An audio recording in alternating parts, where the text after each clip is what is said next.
주님, 이 시간 주님의 말씀 앞에 우리가 있습니다. 주여 말씀하옵소서. 종이 듣겠나이다. 들을 귀를 주시옵소서. 주의 말씀에 우리의 가슴이 뛰게 하옵소서. 이 말씀을 따라 예배 후에 세상에서 살아갈 수 있는 손과 발의 은총도 허락하옵소서. 예수님 이름으로 기도드리옵나이다. 아멘. 지난주 우리 사회에는 큰일이 있었습니다. 2025년 4월 11일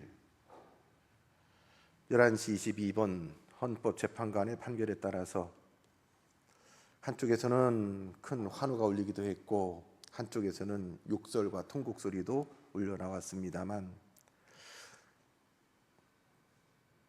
2025년 4월 4일의 이 역사는 우리 대한민국 가운데 가슴 아픈 또 역사의 한 단면일 수밖에 없습니다. 어찌됐든 간에 우리 백성들이 직접 투표해서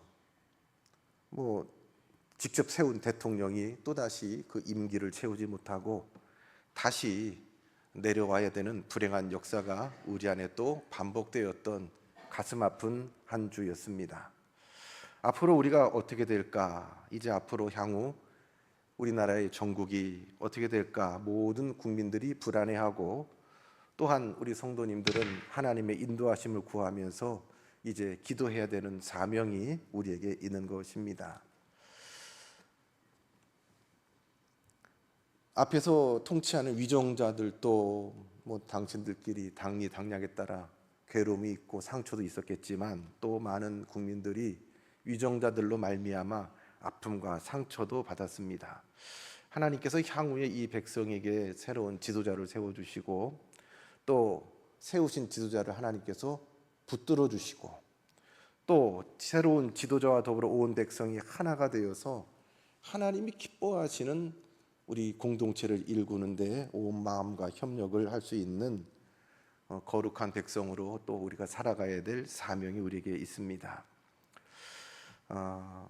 우리가 우리 삶에서부터 좀 말씀을 전해드리면 작년 12월 3일 계엄이란 말을 들었을 때 우리는 사실 귀를 좀 의심했습니다.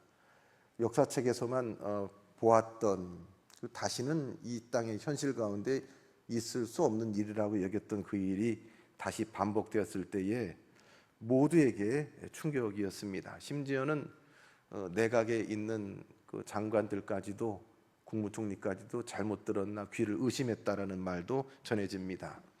그러면서 또 하나 우리 마음에 크게 우리를 붙잡는 절망감이 있다 그러면 그것은 우리 인류가 우리가 생각하는 만큼 크게 빨리 발전하는 문명만큼이나 우리 사람들은 크게 진보하지 못했다라는 생각이 듭니다.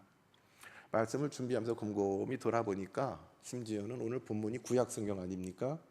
구약성경에 엘리야가 나오고 아합과 이세벨이 나오고 이스라엘 백성이 나오고 더 구약성을 앞서서 가면 제일 앞에는 첫 번째 사람 아담과 하와에 관한 이야기가 나오잖아요. 근데 아담과 하와가 에덴 동산에서 하나님께서 은혜로 준 에덴 동산에서 범죄했던 그 일과 오늘 우리는 똑같은 유혹을 받습니다. 그리고 하나님의 말씀 아닌 것에 내 욕심을 따라서 자꾸 호기심으로 죄를 짓고 하나님 아닌 것들로 범죄하고 이 타락한 이 구약 시대의 수천 년 전의 인류의 모습이 하나님께서 인생을 지은 것을 한탄하면서 물로 심판하셨던 그 인류의 모습과 오늘 2025년 우리의 모습이 별반 다르지 않다라는 충격적인 사실 앞에 우리는 인정하지 않을 수밖에 없습니다. 그저 우리는 지나간 시간만큼 발전했다고 기대하고 또 착각하며 믿기도 합니다. 우리가 어릴 때는 뭘 몰라서 유치해서 그런 일로 미혹을 당하고 그 일이 우리를 발목 잡고 우리를 못 나가게 했는데 지금은 그보다는 훨씬 더 많은 시간이 지나서 30대, 40대도 되고 그 이상의 60대, 70대, 80대도 되었습니다만 여전히 어릴 때 내 발목을 잡고 나를 옴짝달싹 못하게 했던 것들이 나를 붙잡고서 때로는 밤잠을 못 자게 하고 내가 걷잡을 수 없는 분노에 화를 내기도 하고 그 사소한 그것에 욕심을 부려서 집착하기도 하는 내 모습을 보면서 우리는 때로는 좌절하고 절망하기도 하지요. 나아질 거라는 기대, 지금은 뭐 이 정도지만 우리가 좀 더 문제의식을 가지고 노력하고 있고 애쓰고 있고 또 경험이 쌓이고 기도가 쌓이고 하는 건 뭐 나아지겠지 않은, 그런데 그 기대와 다르게 여전히 그 자리에 머물고 심지어는 뒷걸음질 쳤다라고 여겨질 때에 우리는 더 이상 어떤 기대나 소망을 품고 미래로 나아갈 수 있는 힘을 잃어버리곤 맙니다. 자포자기하지요. 아이고 뭐 이렇게 했는데도 이 정도면 그 해서는 뭐 하나, 그 뭐 한다고 그렇게 애를 쓰고 힘을 주나, 그냥 흘러가는 대로 살지. 오늘 성경 말씀에 있는 엘리야 선지자가 그런 상황에 놓였습니다. 여러분 지난 시간에 우리가 이제 마가복음 8장 말씀을 가지고 변화산 위에서 있어서 사건을 주의 말씀을 받았습니다. 예수님께서 3명의 제자들을 데리고 변화산으로 올라가셨습니다. 그리고 당신이 놀랍게 외모도 얼굴도 겉모습도 변하는 모습을 보여주셨고, 그뿐 아니라 더 놀라운 것은 예수님과 더불어 대화하던 2사람이 있었는데 전설 속의 인물 모세와 전설 속의 인물 오늘 본문에 나오는 엘리야가 예수님과 같이 대화를 하고 있습니다. 대화의 내용은 장차 예수님께서 별세하실 것을 이야기하고 있고, 그리고 더 놀라운 것은 하늘에서 아버지 하나님의 음성이 이분들에게뿐만 아니라 그것을 목격하고 있는 이 제자들에게도 밝히 들렸던 놀라운 광경이었습니다. 그것이 이제 변화산이고, 변화산은 뒤에 붙여진 이름이고 그 중에 이스라엘의 가장 높은 산이었다. 그래서 추측하기로는 한 3,000m 좀 안 되는 헐몬산이 아닐까라는 생각을 합니다만, 오늘 이 엘리야는 또 다른 산에서 하나님의 음성을 듣습니다. 그 산은 호렙산이라기도 하고 또 신의 산이라고도 부릅니다. 일부 예배 따르고 설명을 안 들었더니 갸우뚱하는 분이 있어요. 호렙산이 신의 산인가 갸우뚱하는 분인데, 같은 산을 이름을 때로는 신의 산, 호렙산 이렇게 부르기도 하지요. 능력의 사람, 이 엘리야 같은 분이 없지요. 엘리야가 뭐 하나님의 능력을 받아서 병을 고치고 이적을 행하는 능력보다도 엘리야의 인격과 기질과 성품에 하나님께서 큰 능력을 주신 것 같아요. 담대했습니다. 겁이 없습니다. 이 아합과 이세벨, 북이스라엘의 왕인 아합과 그의 아내 이세벨은 나는 새도 떨어뜨릴 수 있는 아주 강력한 권력을 가지고 있는 사람입니다. 근데 그 앞에 가서도 전혀 주눅들지 않고 기죽지 않고 하나님의 말씀을 담대히 이야기하고 심지어 그들에게 저주도 선포하는 것이 바로 이 엘리야였습니다. 엘리야는 어떻게 그렇게 할 수가 있었을까요? 아합과 이세벨의 무슨 약점을 잡고 있을까요? 꼼짝 못하는 뭐 약점을 잡고 있을까요? 남들 모르는 그것을 붙잡고 지금 큰 소리 떵떵 치는 거면 그거 아닙니다. 지금 하나님은 엘리야를 통해서 이 땅의 부당한 권력으로 하나님을 대적하고 우상을 숭배하는 아합과 이세벨을 향해서 선포할 때에 지금 엘리야는 하나님의 도구로 저들 앞에 선포하고 있습니다.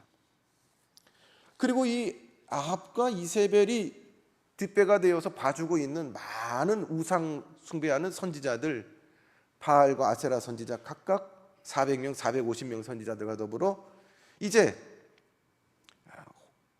갈멜산에서, 또 다른 산 갈멜산에서 누가 참 하나님인지 참 신인지 우리 대결을 합니다. 그래서 제단을 쌓습니다. 이방신들의 제단, 그리고 하나님께 드릴 제단.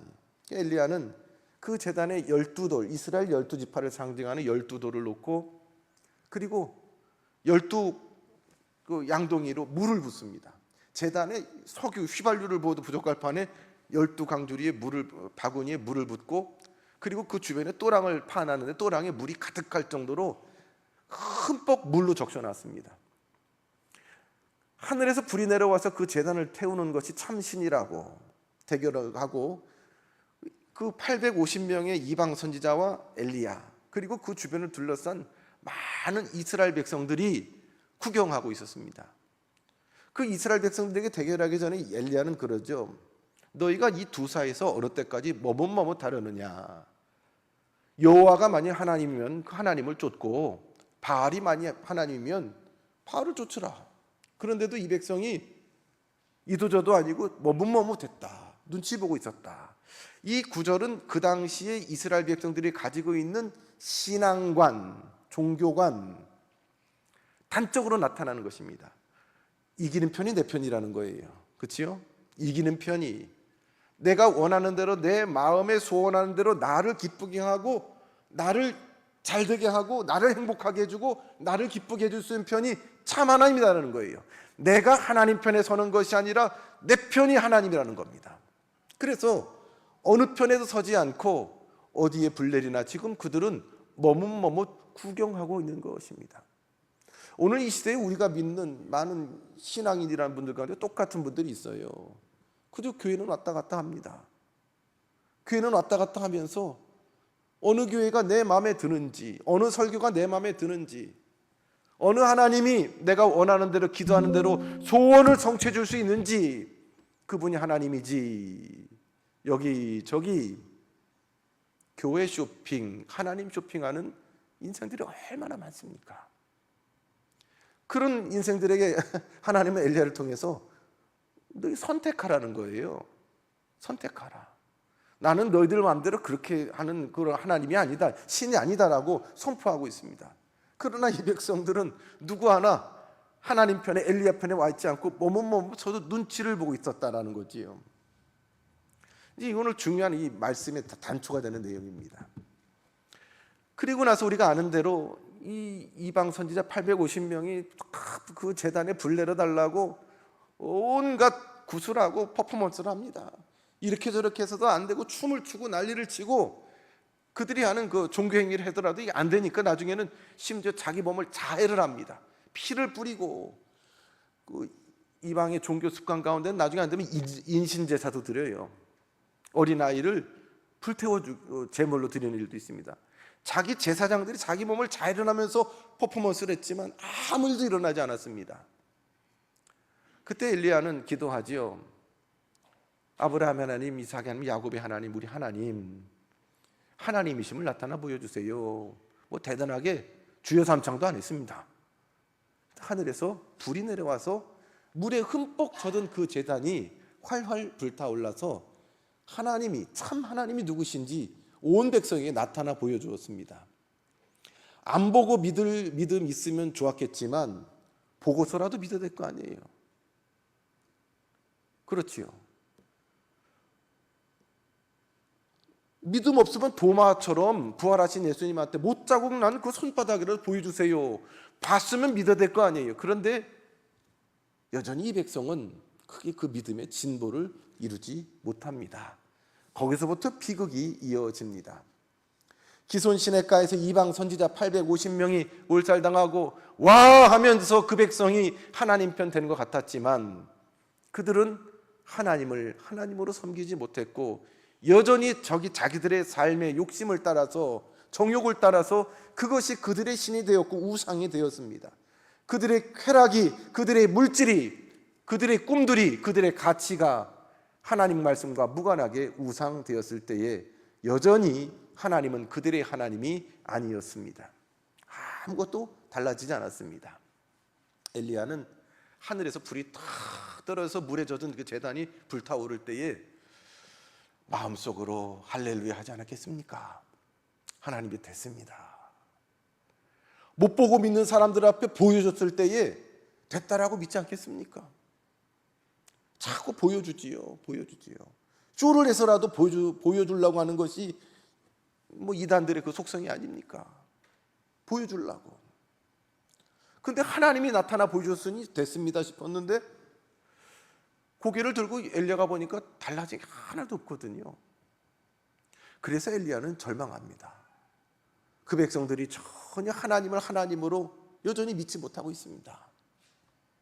하나님의 능력이 나타나 보였음에도 불구하고 아합과 이세벨은 오히려 자기들의 제사장이 이렇게 다 몰살당한 것을 보면서 수배령을 내려서 엘리야를 체포해서 똑같이 죽이고자 했습니다. 엘리야는 죽는 게 두려운 것 같지는 않아요. 그런데 이 상황이 너무나 괴로웠습니다. 됐다, 다 왔다 싶은데 원위치라고 할 때 얼마나 절망감이 듭니까?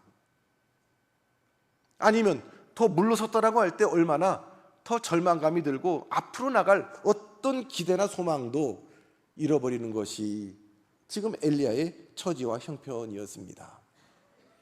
브엘세바도 남쪽으로 한참 내려갔기 때문에 북쪽 이스라엘에 비해서 굉장히 먼 거리입니다. 아합과 이세벨의 잡을 수 있는 거리에서 한참 벗어났는데 엘리야는 그 브엘세바로부터 더 남쪽으로 막 그냥 본능적으로 가고 있습니다. 거리적으로 그 자기를 죽이려고 하는 아합과 이세벨의 그 힘으로부터 본능적으로도 물러났지만 한편으로는 하나님 앞에 또 다른 저항입니다. 하나님이 왜 그러냐면 엘리야를 북이스라엘의 선지자로 세웠기 때문입니다. 근데 그는 남쪽으로 옵니다. 유다 쪽으로 옵니다. 더 남쪽으로 내려갑니다. 그것은 하나님께 관한 저항입니다. 하나님, 저 사람들은 안 됩니다. 뭘 하나님 자꾸 저 사람들한테 날 보고 하라고 그러는데 이쯤 해도 안 되는 거는 안 되는 겁니다. 하나님, 나 이제 더 이상 못하니까 하나님도 포기하세요. 여러분, 살아가시면서 그런 마음 드실 때가 있지요. 내 딴에는 그래도 그 사람 끝까지 믿고 신뢰하고 말 들어주고 도와주고 애썼는데 오랜 세월 공들였는데 남인 양 모르는 양 남보다 더 못하게 나한테 대할 때에 얼마나 실망합니까? 아니, 그럴 수가 있어. 그 사람뿐만 아니라 모든 인생에 관한 기대치를 다 내던지게 하지요. 나도 실망스럽고 하나님, 저런 사람은 안 됩니다. 저 사람은 안 됩니다. 가끔 세상을 살면서 그런 분들 보지요. 그래서 우리 마음에 그런 생각하고 엘리야처럼 말하기도 하지요. 내려가다가 하나님을 포기하게 하려고, 하나님 나는 이제 못하니까 하나님도 하든지 말든지 안 하시는 게 좋을 것 같아요. 저 사람들은 안 되는 사람들입니다. 막 내려가다가 지쳐서 어느 나무 아래 쓰러져 엎어져 있는데, 이 로뎀 나무래죠, 그 나무가. 하나님께서 쓰러져 있는 엘리야를 찾아오셔서 뭐라고 하십니까? 너 지금 어디 있어? 똑바로 안 해. 뭐라고 그런 기도를 해라고 나무라치는 것이 아니라 쓰러져 엎드려 있는 엘리야를 이렇게 어루만져 주시더래요. 어루만져 주시고 스킨십이 있죠. 이 어루만졌다라는 것이 참 때로는 겉으로 이렇게 두들기고 이렇게 만져주는 것도 만져주는 거지만 등 한번 두드려 주는 게 어떤 분은 마음에 참 위로를 받을 때가 있어요. 엘리야의 심령을 하나님께서 동의해 주시는 거예요. 그래, 너 참 힘들었겠다. 너 많이 실망했지. 많이 괴로웠지. 네 심정 내가 안다. 그러면서 쓰러져 있는 엘리야에게 떡과 물을 먹이십니다. 이것 좀 먹어. 그렇다고 안 먹을 수 있냐? 먹어라. 떡과 물을 먹이시고서 엘리야를 다독이면서 너 여기까지 이렇게 왔는데 내 자리로 돌아가는 게 아니에요. 네가 좀 더 가야 될 것이 있다라고 더 가라라고 엘리야를 재촉하시는데 북쪽 이스라엘이 아니라 거꾸로 더 남쪽으로 그 길을 재촉하십니다. 무려 40일 밤낮을 걸어서 가야 되는 거리였습니다. 그래서 엘리야가 하나님의 인도하심을 받아서 더 남쪽으로 40일 밤낮을 갔는데 그곳이 놀랍게 어디였냐면은 신의 산입니다. 호렙산입니다. 이 신의 산 호렙산 하면 여러분 탁 떠오르시면 좋겠습니다. 여러분, 신의 산이 어떤 산이에요? 누가 떠오릅니까? 그렇죠. 모세가 40살에 그 이스라엘 백성 자기 동족들을 애굽에서 출애굽시키려다가 실패했습니다. 자기는 뜻하지 않게 살인자가 되었습니다. 그래서 다 포기하고 미디안 광야로 나가서 또 40년을 평범한 노인으로 들에서 목자로 살았습니다. 그리고 80세가 되었을 때에 그 80세 된 모세를 만나주신 그 산이 바로 신의 산 호렙산입니다. 꺼지지 않는, 타지 않는, 계속 그 불이 꺼지지 않는 떨기나무 불꽃 가운데에 지금 뭐지? 신께서 가봤더니 하나님이 내가 선 곳은 거룩한 곳이다. 네 신을 벗어라. 그래서 하나님께서 모세에게 너는 이제 이곳을 떠나서 네가 그렇게 상처받았던, 네가 실패했던, 네가 포기했던 애굽으로 돌아가서 애굽의 왕 바로 앞에 그 권력자 앞에 서라. 그러고 보니 모세도 과거에 살인으로 수배령이 내리지 않았습니까? 피해서 온 거 아닙니까? 그리고 이스라엘 백성이 이제 잊어버렸습니다. 저 노예 근성으로 저 있는 이 사람들 안 됩니다. 모든 사명 다 잊고 포기했습니다. 안 됩니다. 이 백성 안 됩니다. 포기하고서 잊어버리고 그저 평범하게 나는 자연인이다 하고 살고 있지 않습니까? 근데 그 모세를 다시 모세야 하면서 부른 곳이 바로 이 호렙산 신의 산인데, 하나님이 지금 엘리야를 다시 모세를 불렀던 그곳으로 다시 부르십니다. 그리고 이 훗날 모세는 이스라엘 백성들을 이끌고 애굽에서 나와서 요 홍해를 건너서 이 다시 신의 산에 올라와서 영광스러운 하나님의 목소리를, 하나님 임재 가운데 그 목소리를 듣고 그 백성이 주신 십계명 돌판을 받아서 내려온 곳이 바로 이 호렙산 신의 산이기도 합니다. 하나님이 먹이시면서 엘리야를 그곳으로 끌어내셨습니다. 40일 40이야. 이 40이라는 숫자는 성경에 굉장히 많은 의미가 있지요. 예수님께서도 사역을 시작하시기 전에 40일 동안 금식기도 하셨습니다. 시험을 받으시면서. 이스라엘 백성들이 광야에서 지냈던 시간도 40년입니다. 성경에는 구석구석에 40일에 관한 많은 의미를 두고 있는데, 자포자기하고 실망하고 포기한 엘리야를 다시 사명자로 하나님이 세우시는 그 장소로 이동하는 시간이 또 40일 40 밤낮입니다. 거기서 하나님이 이제 그 호렙산 시내산 한 굴옥에 엘리야를 세우더니만, 엘리야 너 여기 이러고 있느냐, 너 이제 잘 봐라 하면서 하나님이 이제 뭘 보여주세요. 굴옥에 딱 여기 서 있어, 보여줄게. 보여주는데 세 가지를 보여주시네요. 첫 번째는 강력한 큰 바람이에요. 이 바람이 얼마나 센지 다 날아가요. 바위도 날아가요. 강력한 바람이 온 대지를 휩쓸는 것을 보여주셨는데, 성경은 그 가운데에 하나님의 말씀이 거기 있지 않았다라고 이야기합니다. 두 번째로 바람이 딱 그친 후에 그 다음에 온 천지가 크게 큰 지진이 났습니다. 지진이 나서 온 대지가 흔들리는데 그 지진 가운데에도 하나님의 음성을 듣지 못했습니다. 지진이 그친 후에 세 번째로 큰 불이 났습니다. 거기 산이니까 산불이겠지요.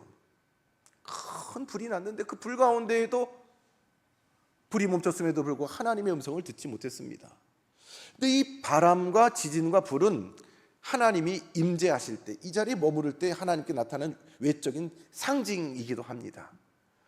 하나님이 이스라엘 백성과 모세와 함께 할 때에 큰 구름이 영광 가운데 그 자리에 하나님이 함께 하신 것을 나타나 보여주셨고, 하나님이 거기 있는 것을 바람으로, 불로, 지진으로 흔드시면서 나타나시는 상징이었는데, 너 여기 서봐 했는데 그 가운데 하나님께서 아무런 하나님 말씀을 엘리야는 들을 수 없다라고 이야기합니다. 공교롭게도 최근에 우리 사회에 있었던 그 여러 가지 일들, 큰 산불이 있었지요. 산불에는 뭐 불꽃이 불씨가 원이 됐겠지만, 불씨와 바람이 만나면 큰 불이 돼서 우리가 걷잡을 수 없습니다. 산불 가운데에도 제가 이제 대전에 뭐 회의가 있어서 갔었는데, 뭐 얼마나 바람이 부는지 그냥 절로 기도가 나와요. 철제 간판들이 날아다니고 그 지경 되는데 불을 어떻게 끕니까? 그래서 그냥 서서 간절한 마음으로, 하나님 바람을 멈춰주세요. 바람을 일으키시는 이도, 바람을 멈추는 이도 누구예요? 우리 과학기술리가 안 돼요. 하나님이십니다. 하나님은 엘리야에게 이 바람을 내가 일게도 하고 그 후에 바람을 재진 전에 멈추셨잖아요. 나는 바람도 주관하는 하나님이다. 예수님과 제자들이 탔던 배가 큰 풍랑에 막 뒤집히면서 제자들이 두려워 떨 때에 배에서 주무시던 예수님을 깨웠어요. 주님 주무십니까? 우리가 지금 죽게 된 것을 안 돌아보십니까? 바람 때문에 잊어버렸지요.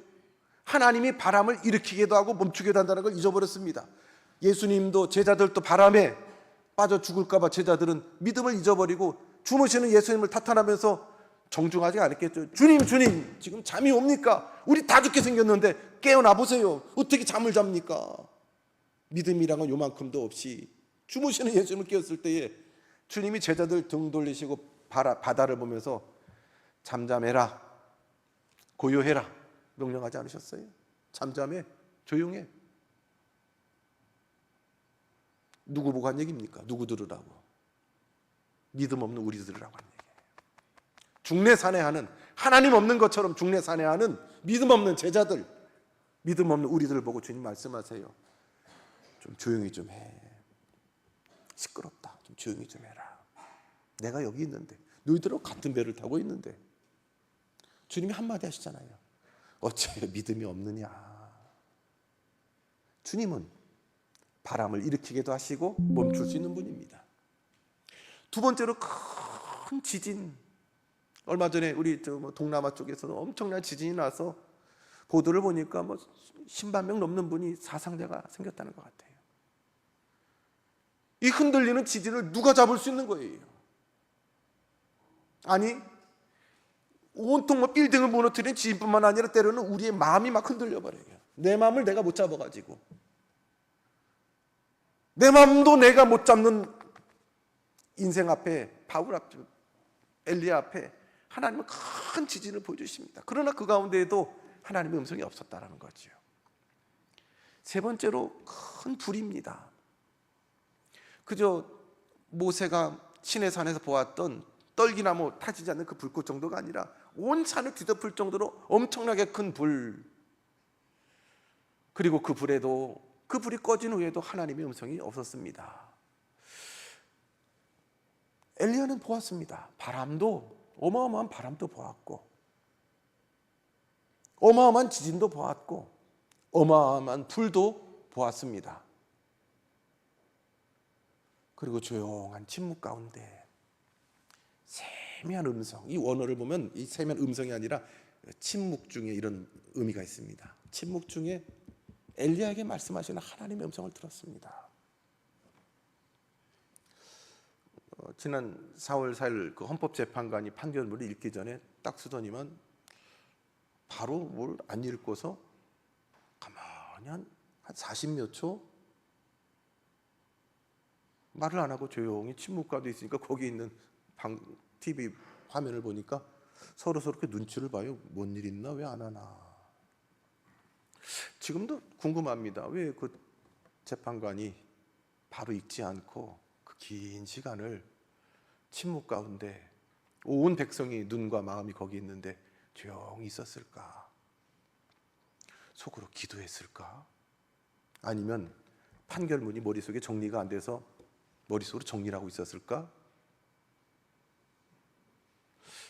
본인 얘기 안 하니까 잘 모르겠습니다만, 그러나 한 3, 40초 그 시간만큼은 온 국민들이, 백성들이 같은 마음으로 그 자리에서 같은 마음으로 침묵하고 나라가 침묵한 시간이었습니다. 큰 바람도 지진도 불도 우리의 마음을, 정신을 쏙 빼놓고 어쩔 줄 모를 때에 침묵 가운데 다 끝난 다음에 조용한 그 가운데에 엘리야는 하나님의 음성을 듣습니다. 무슨 소리를 들었을까요? 무슨 소리를 들었을까요? 나는 바람도 지진도 불도 너희들이 할 수 없는 그것 할 수 있는 하나님이다. 엘리야야, 너 안 된다고 그러지? 못한다고 그러지? 심지어 나보고 포기하라고 그러지? 그래, 그럴 수 있어. 그런데 나는 하나님이다. 나는 하나님이다. 인류가 아담 때로부터 지금까지 달라진 게 하나도 없다. 사람의 죄성이란 게 똑같다. 그러나 나는 한결같이 변함없이 너희를 향한 계획을 가지고 있고 사랑하는 여호와 하나님이다. 이 백성에 관한 구원을 나는 포기하지 않겠다. 그 계획에 내가 같이 가지 않으렴. 엘리야를 초대합니다. 엘리야는 거기 침묵 가운데, 조용한 가운데 바람을 보고 지진을 보고 불을 본 엘리야는 바람도 일으켰다 멈추시고, 지진도 멈추시고, 사람이 할 수 없는 그 불도 일으켰다 순식간에 잠재우시는 하나님을 발견했습니다. 그리고 겸손해졌습니다. 하나님, 나는 하나님 앞에 연약한 인생일 뿐입니다. 인생일 뿐입니다. 이 하나님 앞에 우리 인생됨을 겸손히 고백하는 가운데에 하나님 우리에게 새로운 사명을 맡겨주십니다. 하나님은 다시 엘리야에게 묻습니다. 엘리야야, 내가 어찌하여 여기 있느냐? 다시 말씀하세요. 같은 질문을 말씀하세요. 널브러져 있는 엘리야한테 엘리야야, 내가 어찌하여 여기 있느냐? 그 말씀은 엘리야를 충분히 공감하시고 안타까워하시고 위로하시고 붙들어 주시는 하나님의 메시지라면, 이제 새롭게 하나님의 능력을 보여주시고 음성을 들려주시는 가운데 엘리야야, 내가 어찌하여 여기 있느냐? 엘리야야, 나는 포기 못해. 이거 포기할 거 아니야. 사람은 못하지만 나는 한다. 나는 계획을 가지고 있다. 나는 인생을 향한, 이 백성을 향한 놀라운 계획이 있다. 하나님은, 엘리야는 하나님의 음성을 듣습니다. 어쩌면 그의 마음 가운데 울려 퍼지는 하나님의 고요한 음성일 수도 있습니다. 그러면서 엘리야는 하나님, 나만 남았습니다. 나만 남았는데 내가 어떻게 합니까? 근데 착각이지요. 엘리야가 하겠다는 게 아니에요. 너만 남은 게 아니다. 아직 바알과 아세라에게 무릎 꿇지 않은 7,000명의 사람들이 있다. 내가 세운, 너와 같이 세운 더 많은 사람도 있고 내 능력이 있다라고 말씀하시면서 엘리야에게 새로운 사명을 부여해 주시지요. 우리는 엘리야처럼 우리의 가던 길 가운데에 엎드려서 주저앉을 때가 있습니다. 그리고 하나님 그만하시죠. 안 됩니다. 이 사람은 안 되고요. 이 일은 안 되고요. 하나님도 이쯤 되면 포기하시지요. 하나님은 포기가 안 되시는 분이지요. 우리가 사순절 기간을 살아가는데 요한복음 13장 1절에 보면 예수께서 유월절 때가 다가올 때에 세상에 있는 이 땅의 사람들을, 자기 사람들을 사랑하시되 끝까지 사랑하시니라. 예루살렘에 올라갈 때 죽으러 가시는 것을 아셨기 때문에 굳게 결심하셔야 됐는데, 그 결심 가운데서는 죽어도 내가 사랑해, 죽어도 사랑해, 끝까지 사랑해, 그래도 사랑해, 알면서 사랑해, 네가 나를 팔 거를 알면서 사랑해, 네가 나를 부인할 것을 알면서 사랑해, 다 도망갈 거 알면서도, 나를 섭섭해할 걸 알면서도 그래서 사랑해. 인격의 천박함도 알아요. 뒤에서 엉뚱한 소리하고 다닐 것도 알아요. 그렇지만 주님은 그래도 내가 사랑해야지. 이것이 놀라운 하나님의 사랑입니다. 사랑하는 성도 여러분, 그 사랑 앞에 우리가 지금 여기 있지 않습니까? 그래서 우리는 은혜라고 합니다. 나 같은 죄인 살리신 주 은혜 놀라워. 그 은혜와 사랑을 깨달은 우리는 이제 엘리야를 다시 사명을 주어서 하나님께서 내보내시는 것처럼, 내가 어찌하여 여기 있느냐? 내가 가야 할 곳이 있다. 네가 살아가면서 내 생명을, 내 시간을 보내야 될 것이 있다라고 엘리야를 보내신 것처럼 오늘 또 새 시간을 하나님 앞에서 우리는 살아가게 되는 것입니다. 그 자리가 녹록한 자리가 아닙니다. 모든 사람에게 박수받고 환영받는 자리가 아닙니다. 참 생각하기도 싫은, 우리 남자분들은 군대 갔다 와서 내가 그쪽으로는 용변도 안 본다고 그러잖아요. 상처의 자리, 괴로움 자리, 생각하고도 싶지 않고 떠올리고 싶지 않은 그 사람, 그 자리, 그 사건, 하나님은 우리를 새롭게 하셔서 우리를 그리로 보내십니다. 엘리야야, 내가 어찌 여기 있느냐? 내가 가야 할 곳이 이곳이다. 사랑하는 성도 여러분, 주님의 손을 붙잡고 이 거룩한 사명을 감당할 수 있는 우리 모두가 되길 주님의 이름으로 축복합니다. 하나님, 그곳으로 가고 싶지 않아서 본능적으로 도망왔습니다. 반대쪽으로 갔습니다. 다른 쪽으로 갔습니다. 그러나 하나님, 우리를 만나주시고 우리의 사명을 새롭게 하시며 우리를 다시 그곳으로 보내시는을 우리가 바라보며 다시 주님의 인도하심을 따라 사명의 자리로 나갑니다. 이제 혼자 가지 않고 주님의 손을 붙잡습니다. 주님의 지팡이를 붙잡고 갑니다.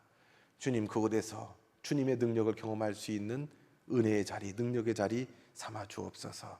예수님 이름으로 기도드리옵나이다. 아멘.